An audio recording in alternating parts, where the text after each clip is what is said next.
After this, there was a feast of the Jews, and Jesus went up to Jerusalem. Now there is in Jerusalem by the sheep gate a pool, in Aramaic called Bethesda, which has 5 roofed colonnades. In these lay a multitude of invalids, blind, lame, and paralyzed. One man was there who had been an invalid for 38 years. When Jesus saw him lying there and knew that he had already been there a long time, he said to him, "Do you want to be healed?" The sick man answered him, "Sir, I have no one to put me into the pool when the water is stirred up, and while I'm going, another steps down before me." Jesus said to him, "Get up, take up your bed, and walk." And at once the man was healed, and he took up his bed and walked. Do you ever get discouraged? Do you ever feel like you're fighting a losing battle? There are times when we all feel that way. In fact, with everything that's going on right now, it's easy to slip into the clutches of discouragement. I know that I used to get discouraged when it came to things like this. That's right, it's a screwdriver. And tools used to discourage me because I never saw myself as a carpenter.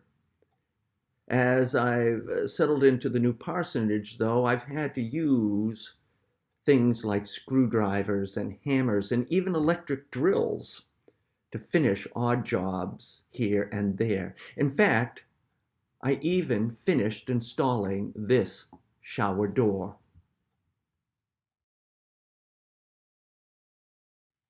So I've actually surprised myself when it comes to my handyman skills. I always thought that I couldn't do things like that, and it turns out I can do things like that. All of this reminds me of the man at the Pool of Bethesda who couldn't walk. Did you notice that he was discouraged that day when Jesus asked him if he wanted to walk again? Like people back then in general, the man believed that the waters in the pool had healing powers, but in order to be healed, you had to be the first one to wade into the water when it began to stir. Obviously, for the man who couldn't walk, that was a problem. Now, when Jesus heard that, he could have picked the man up and waded into the water with him while causing the water to stir at the same time. But Jesus didn't do that. Instead, he looked at the man and he said to him, "Rise, take up your mat and walk." And that's what the man did.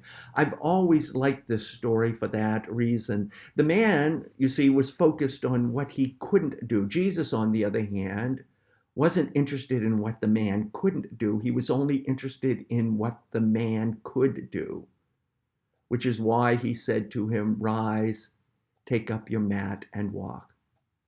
That's what makes this such a great story to turn to when you're feeling a little discouraged.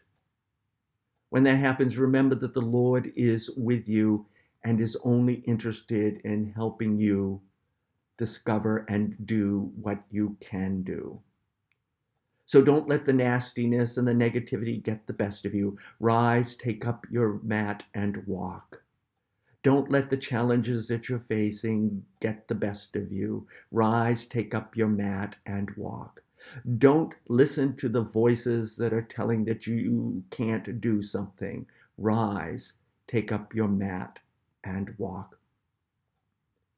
Let us enter into this time of sacred stillness, that we might hear the voice of the Lord speaking to us now.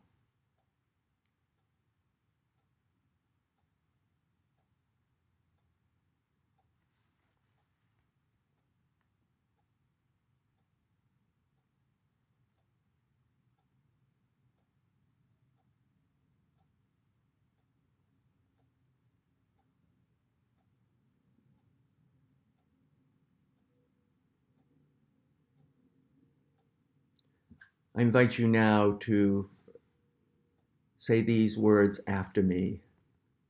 Lord of miracles great and small, here in the sweetness of this time of prayer, bring me to those healing waters, and let me stand beside the man who picked up his mat that day and was able to walk again. Lord, as I wade into the water, wash away the doubts that cripple my heart and the anxiousness that wrinkles my soul. Then in your goodness, lift me up into the strength of your love, where I know that I can do more than I ever thought possible, especially when it comes to the struggle for that which is good and pleasing in your sight. Amen.